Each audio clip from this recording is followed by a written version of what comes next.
This is jlhmac for OP Poker, and today we're going to be doing something special. About a month ago, I played a few games at the $15 stakes, and I managed to record quite an interesting match. So let's look through that.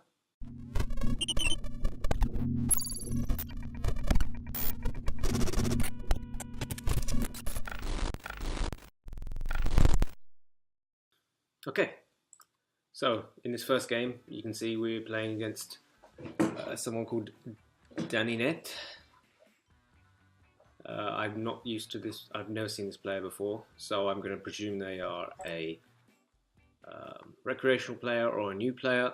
And Filiok, who is one of the main regulars at the $15 stakes, widely regarded as one of, if not the best, power-up player currently in the game. So this should make for quite an interesting match. Right, so first hand we got King 4 off. Our power combination is X-ray, disintegrate, and reload. Not the best, not the worst. So we're going to want to be cycling out the X-ray and disintegrate, basically looking for engineer or scanner. So we'll use the X-ray, yep. If we see Net has anything lower than a king, we're going to call. And then if they have an ace or a king, then we're going to fold, because it's very likely if he has a king, then our king kicker is crushed. And if he has an ace, then we are in trouble. We've only 2 powers left. So we see a queen, we can call there, because with disintegrate, we've got a nice combination. Other than that, we already know half his hand, so we can play pretty well against it. So we check to him, presuming it's going to get checked back. But if he was to c-bet, I think as long as he didn't make it too big, we're going to call with the king high. Anyway, he decides to use engineer, which is pretty clear indication that he is a new player. The pot isn't big enough really to warrant the starting to use like really powerful cards like engineer. And even then you normally do it on the turn or the river. So yeah, we can already kind of mark that this guy is new to power up. He picks out the 9 of diamonds and puts it into his hand. So the board was 3-3-9, I believe. If he's putting the 9 into his hand, he could have ace-9, but it seems like a complete waste to improve your kicker. Maybe he did do it though. I think the most likely outcome by a long shot would be pocket 9s. So he got rid of the queen and put the 9 in. There's also a possibility that he could have something like 9-6, I guess. But anything else doesn't really make any sense. Alright, so another 3 comes out. We're not really worried about that card. But we are probably losing to his range. The thing is though, he's really capped, and we have powers afterwards. So by making this min bet here, we are denying him the opportunity to really raise. He's so capped that if he was to raise, then we know how to play our hand accordingly really easily. And it's really not worth in his interest if he has a medium strength hand to start raising. So we make the min bet, presuming we get called, and then on the river we can decide what to do. So if the river was like a normal river, let's say it was a jack or a queen or whatever, we have the opportunity to reload into lots more outs. Unfortunately, the river is an ace, so we don't get that many more outs. In fact, we lose some. But we are going to reload both cards and try and hit something. I think it's fairly worth it. The pot is big enough, I think.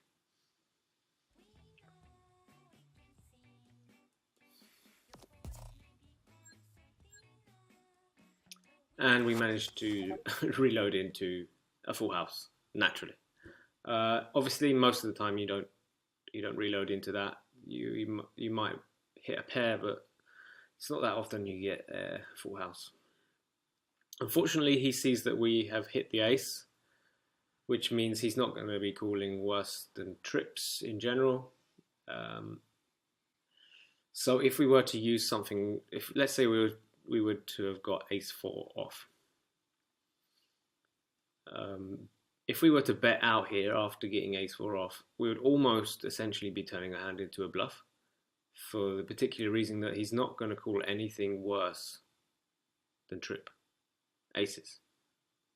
But we have the free as well for a full house, which means we can easily bet.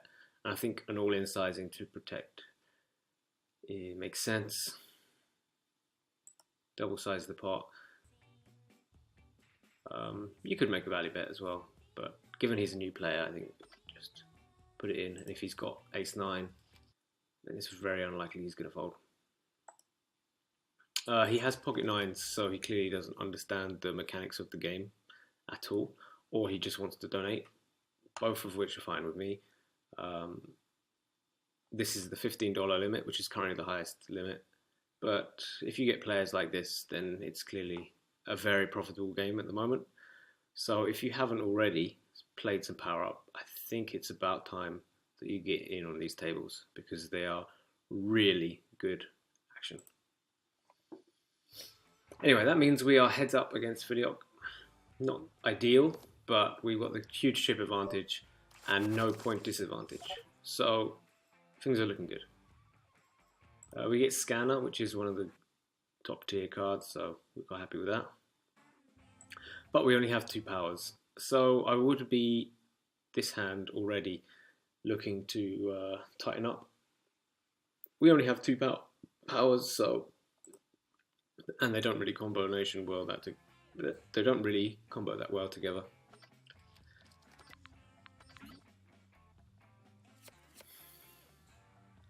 Next time we got 5-2 whip, and we hit Intel. Intel doesn't really work that well with Scanner, so we're going to cycle it out, trying to hit a reload or an upgrade, or an EMP or an engineer is also fine. We're almost never going to continue in this pot unless we hit a deuce, a 5, a 3 or a 4. I think then it makes sense to carry on, especially with Scanner in our hand. We can try and hit a straight or 2 pairs. 6-4 off, again, quite a bad hand, and we pick up X-ray, which we're going to cycle again. I don't really think that there's anything that we want to be playing against, even if we see like a really low card, like the 2 of diamonds. Yeah, because Filiok still has 3 powers and 14 points, and we have quite a bad card. So, and she knows that we have 8 points. So,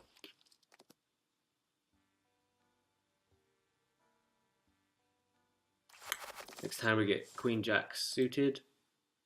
In general, these type of hands, you want to be free betting, but occasionally you should be mixing in some calls.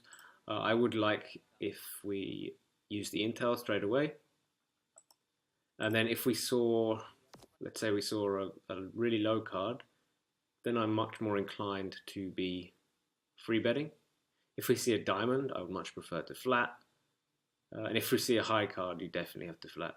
So yeah. We see the 6 of hearts, so I think that the majority of the time we should be free betting, and that would be to a size of all in but 1 chip. The reason that we want to just free bet right away is because we have a PowerPoint disadvantage, and powers are much weaker in the current meta pre-flop than they are on the flop, turn and river. So in general, I think I would have preferred all in but 1 chip sizing. We make the flat instead. I don't think it's the worst thing. I think we do kind of have to occasionally flat, but most of the time I would prefer to free bet. We see the jack is coming on the turn, so we just got to hope that nothing changes in that regard. Easy call of the c bet.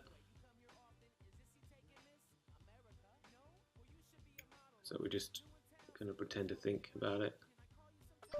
Aces clubs is coming on the river. We're out of position, so if we were really worried about it, I think we can disintegrate it and then go all in. Hopefully, Filiok will let us do that.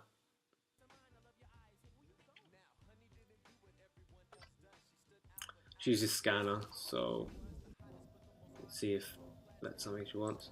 Generally, if she's using scanner here, she either has something like a 6, but more likely a club flush draw, a heart flush draw, or something like 7-8 or 7-4. And then obviously if she sees a club, let's say she was to have hearts, she's probably going to bluff it if she...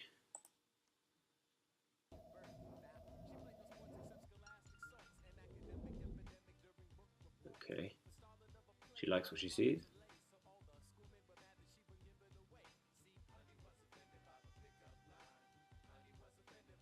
And uses the MP. This is not the nicest spot to be in. We're probably near the top of our range.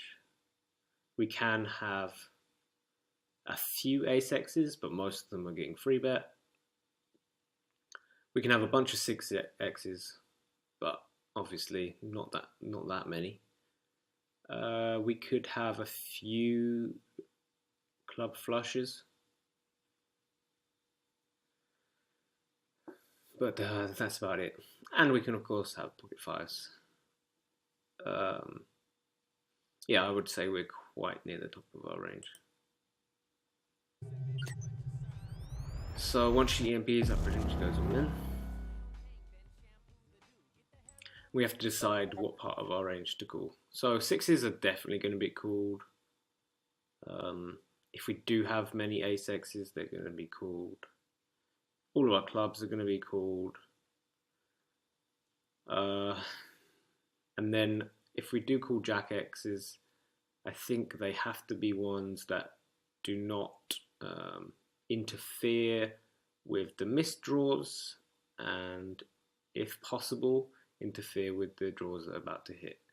So if possible, I would like something like Queen Jack with the Queen of Clubs. That would be a much easier call in my opinion. But I think Queen Jack with 2 diamonds is probably callable as well, because we don't really block any of the heart draws and we don't block any of the straight draws. So I wouldn't mind a call here,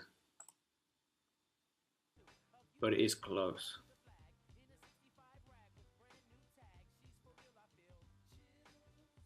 We decide to make the fold. Okay, I think it's a slight mistake. I don't think it's the worst mistake. I think we should be calling. We need to be right 1 in 3 times, or something along those lines, and I think we are. So King 3 next hand, we managed to get Spike an upgrade. Upgrade and scanner work fairly well together. They're not the best combination, but they will do for most occasions. We pick up a flush draw. I'm always betting, especially on ace high board. It's quite likely Filiok would free bet to either all in or all in but one sizing, while she has the power card disadvantage. Again, like we said earlier, when they are in that disadvantage spot, it's much more likely that they will look to, a good regular will look to get things in pre-flop if they decide to get involved in the pot, especially with stronger hands. Anyway, we make the c-bet, and we miss, but we pick up more equity because of the 4 would give us a straight. So I think it's perfectly reasonable to just c-bet.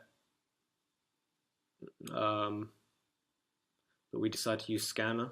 I don't think it's the worst play ever. We are trying to look for that the hearts. And most of the time, if we did have an ace, we would be doing the same thing. So it's not really clear either way if we're protecting or if we are looking for something. So that's a good thing for us. The two of hearts comes out, and it's not clear to Filiok whether we like it or not.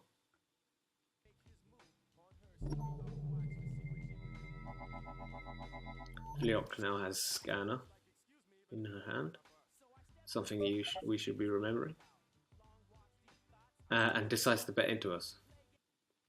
Now, we've got the nuts, so we're obviously just going to go all in. Not much to say about that.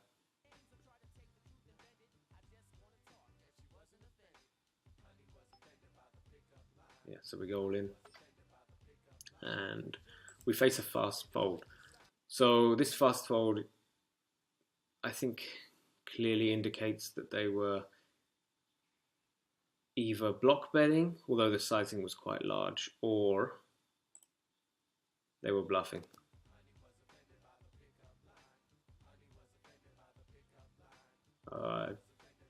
I don't know if it's a good idea to bluff there for that sizing, because if, let's say, she had to have a flush, she's probably going all in, and then if she had anything other than very high two pairs, she's not making that sizing. And we already know that she doesn't have many ace X's. So for that sizing, all you can really rep there is a straight that was made on the turn. So yeah, I don't really like that bluff. I think if the bluff sizing were anything, I'd prefer a larger one or an occasional blocker bet size. Now we have 10-5 suited, 10-5 offsuit, sorry. Probably just going to fold. We could cycle out the intel because in position intel won't work that well. But I don't mind just folding as well.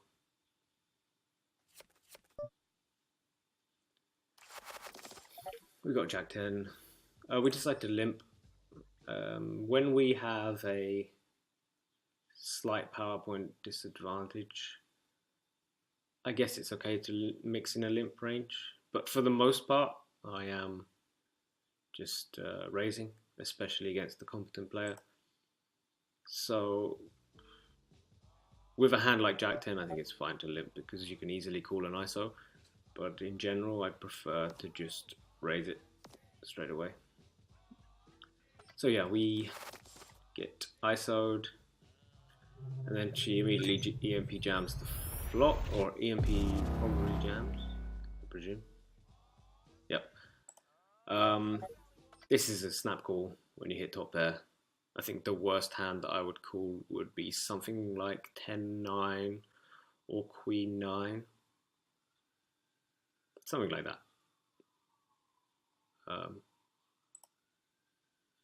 Yeah, we're up against 9-7 and we get screwed over.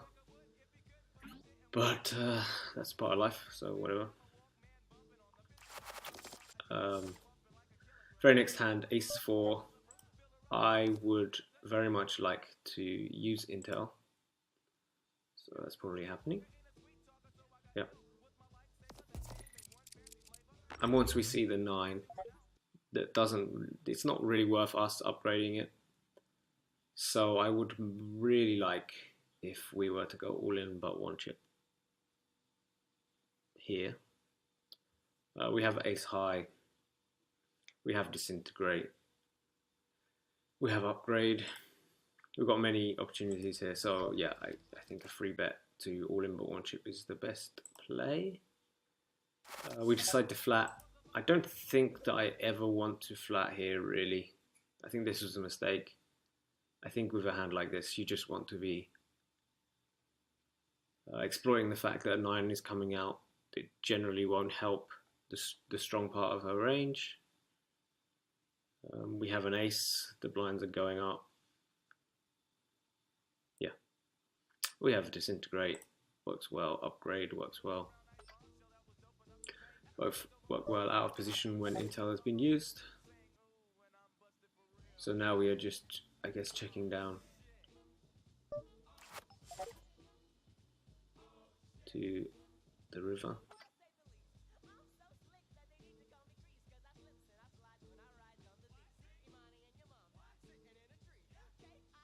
And we lose to king 2.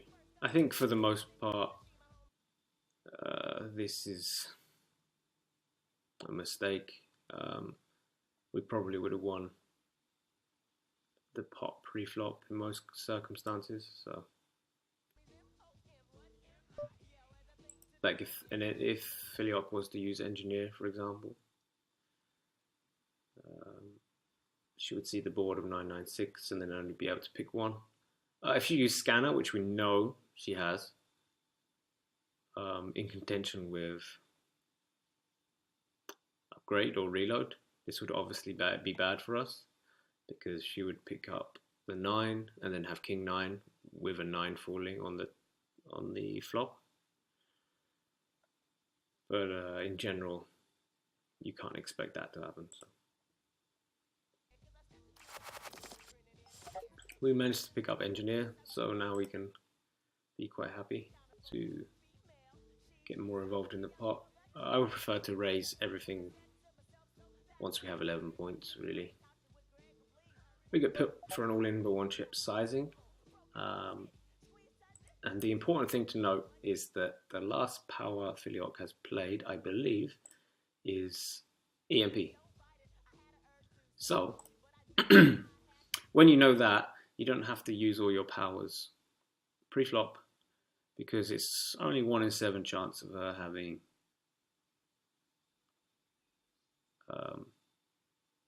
EMP and destroying your hand post-flop. So for the most part, if it's likely or fairly likely that Filiok has EMP and goes all in but one chip, you cannot see a flop before using your powers because you're then giving her a huge advantage where she could use something like engineer and then EMP. So you would kind of have to go in or use powers or go in or use powers and fold or just straight out fold. Unfortunately, the flop comes ace 3-2 and we bricked everything. Filiok uses her scanner that we knew she already had.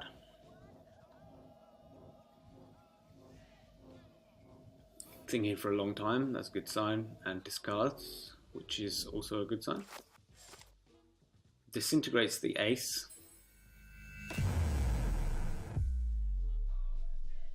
And chooses not to go all in, but instead bets 200. Now, the significant point about this betting of 200 is, to me, it's quite clear that the 3 and the 2 do not hit her range. If she was to have that, it's quite likely she would want to lock the board. So,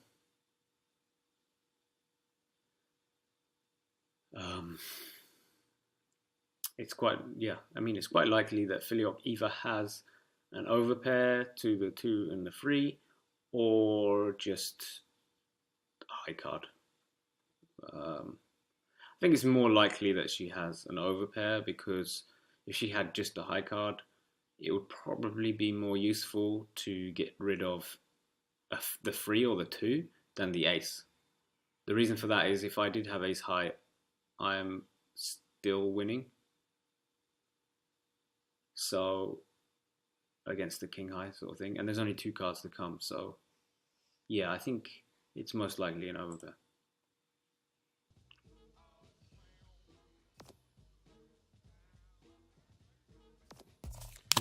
Alright, so we see ace, ace, deuce.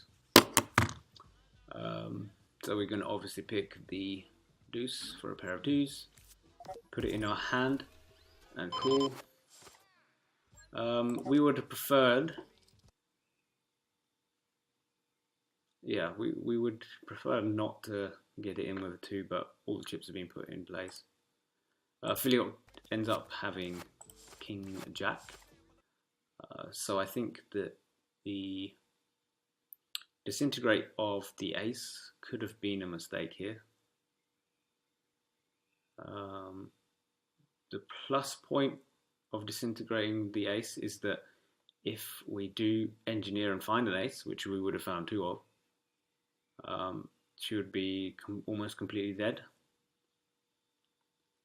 But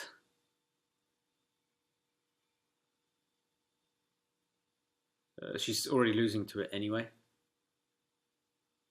So it makes more sense, I think, to get rid of the free with her hand. Because there's only 2 cards to come, and she'd only have 5 outs twice. Whereas, yeah, I could just pick ace high anyway. Yeah, I think I prefer to disintegrate the free.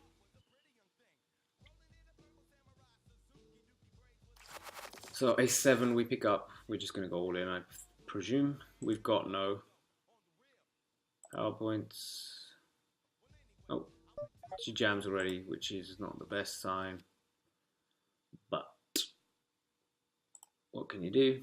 You're up against ace-jack. Full house, we lose.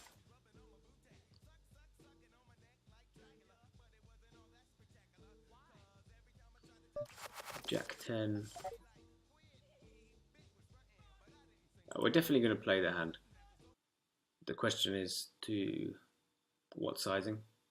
So we could either go all in but 1 chip. We could go for a min raise. We could go for a limp. Given we have EMP in our hand, I don't mind EMP jamming, and I don't mind limping and then EMPing. Both seem fine to me. If we get ISO'd, we decide to limp trap. Filiok immediately checks. We hit top pair and a straight draw. We make a c-bet. Makes good sense. And we get lucky enough for her to x-ray the 10. Jack is an amazing card for us on the turn.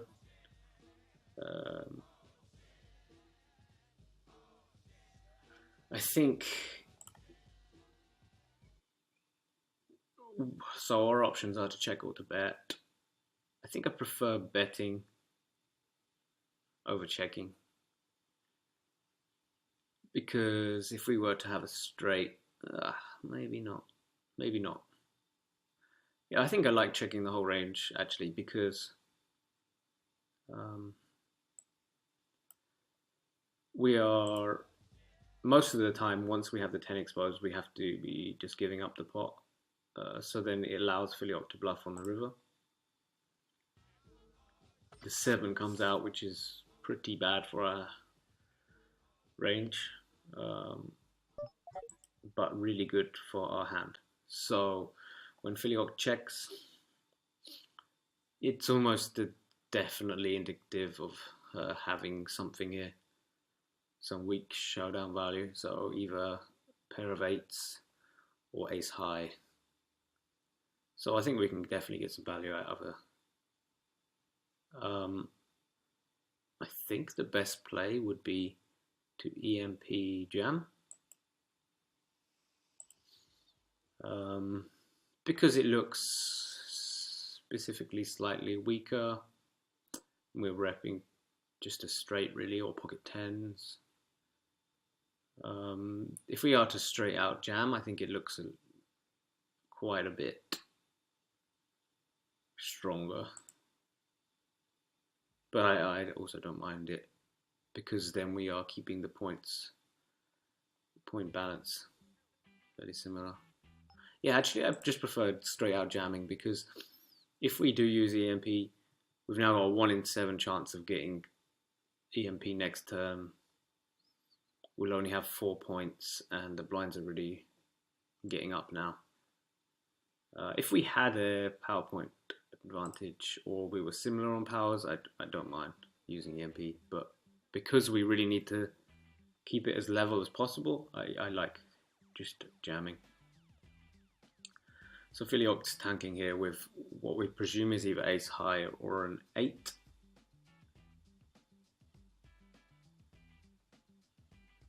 She ends up making the call, and she has the 8.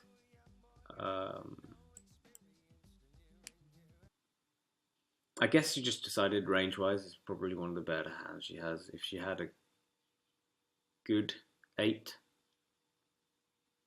she might be betting, I guess. But I think it might be a little bit too loose. It's not a spot that I should be bluffing that much. Anyway, this next hand looks like a perfect opportunity to EMP jam, which we do.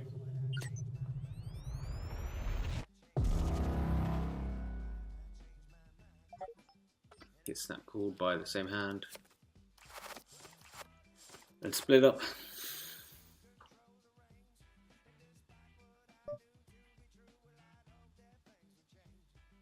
3-9 off. We managed to pick up engineer, which is great, but 3-9 off is terrible, especially given the PowerPoint disadvantage we got. So I think folding here is the only option.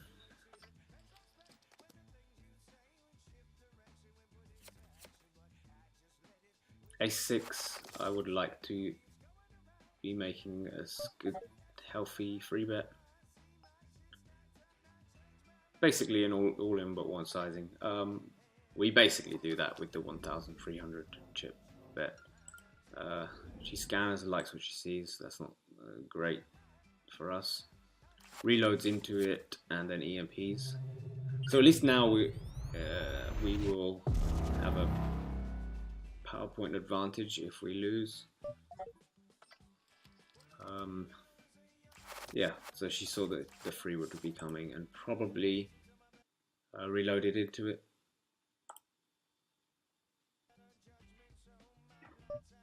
So I guess the scanner showed free. That's my guess. 3-6. I was just almost folded that, but I think yeah we should be raising. We have a PowerPoint advantage, and she only has 1 power, and the likelihood of her having EMP is 1 in 7. So all great news for us. She goes all in. We've got quite a bit invested in this pot, so I think we should be using scanner to try and find a 3 or a 6. We find a 3, great, get it in.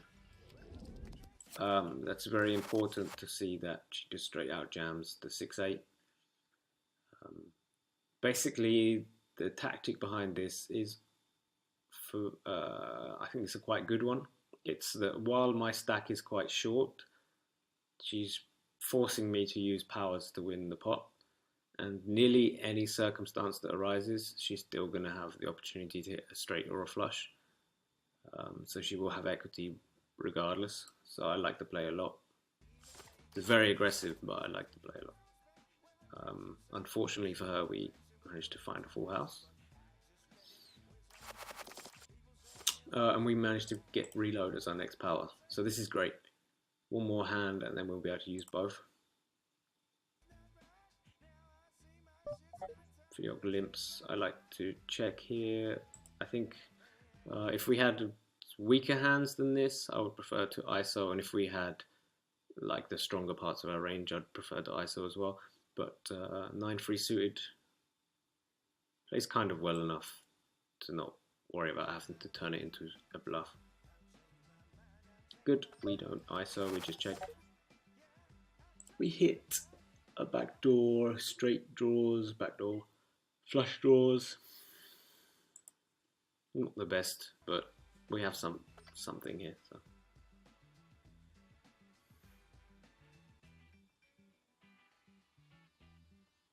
We face a quite large sizing.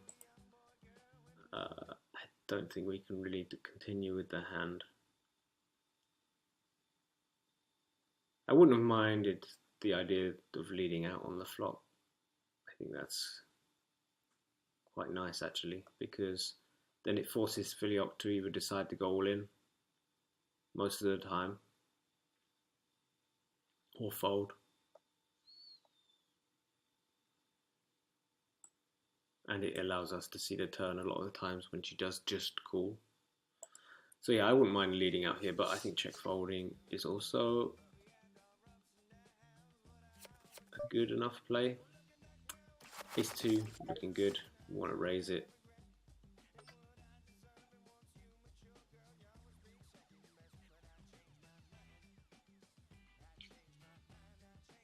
We get put all in but one chip again. And again, the last power she used was EMP. So, same rules as before. We're quite happy to just go straight to the flop.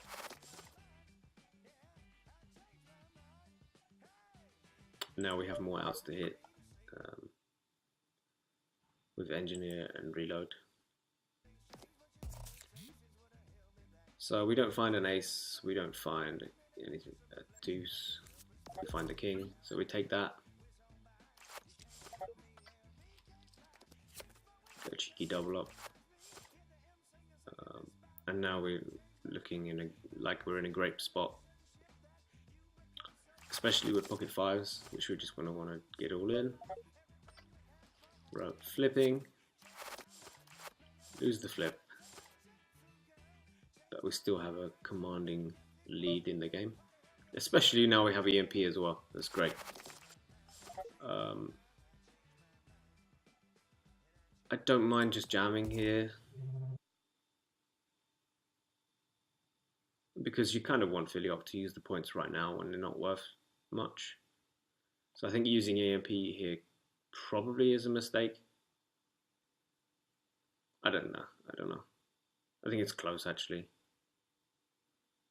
Yeah, I don't mind jamming all in. I think it plays a little bit better. Because we kind of want Filiok to use her points now. Let's say we were to have King 7 on the other hand. Then I don't mind EMPing because most of her range has to be calling for this size. And we'll be ahead of it, so that's nice. So 8-7 against 9-4. I think Filiok probably doesn't need to call the 9-4. She has a huge PowerPoint advantage with 3 big blinds, and generally when I'm EMPing, probably going to have at least a high card. But it's really close. So obviously in a traditional hold'em, when you've got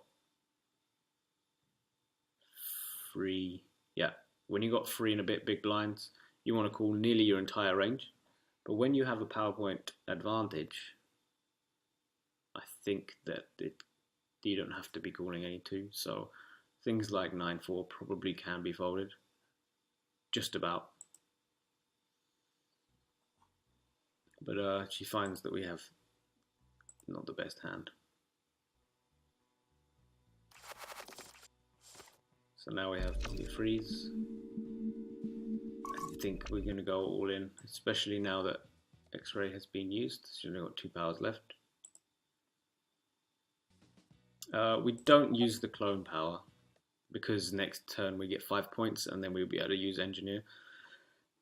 Unfortunately, it's for nearly all the chips, but we are at the top of our range, so just got to put it in, I think. And she's only got 2 powers left, so now that she knows we have ace free, king free sometimes, queen free suited, king free suited, ace free suited, and of course pocket freeze. She'll be able to very easily just reload into whatever she needs for the equity. Makes the call 9-6 off. So that is completely reasonable to do. Just to reload one of them. I presume she reloaded the into the 6. But yeah. Hits the 9 and wins. and now we're the one in the deficit. So the very next hand we get 7 free suited, but we have like hardly any points. Hardly any chips. The real question is whether we will want to use engineer at some point or not. I'm not sure. Maybe we just want to go straight all in. We decide to limp. Obviously we're not folding at any point, so maybe limping is okay. I think just jamming is just the easiest and simplest thing to do. We don't really want to use our points in this smaller pot. We want to try and hope for a double up and then maybe use them once we got more chips. Because let's say we were to double up, we would have 1,760 chips, I think. That's barely back in the game. Filiok would have 8 points and we would have 2 points. So we'll be in big trouble. But yeah, now that she's gone all in, we have to decide whether to use engineer or not. We don't. I think that's the right thing to do. We somehow get it in ahead, but lose. Unfortunately, you can't win them all. I think we played really good in that game, but there were some obvious mistakes. I think the biggest problem I had in this game was not free betting enough. There was a Queen Jack suited hand that probably should have been free betted, although it does play quite well. But there was another spot where I had something like Ace 4 off, and I really do think that needed to be free bet. I think Filiok also made a few questionable plays, so it's clear that the players at the top level still haven't really figured out how to play properly. So if you are new to the game, you don't really have to worry too much about people already solving it. There's quite a lot of spots that clearly people aren't doing the most optimal plays. So I hope this video helped you all out. This has been jlhmac for OP Poker. Ciao for now. If you want to get more involved in the game of Power Up, I would suggest to head over to our Discord, where we have a bunch of regular players and a few occasional pop-ins from the developers of the game, where you can talk about hands, share some clips, just go over general strategy and offer insights into what you would like the game to be. Then click the link down below to our Discord.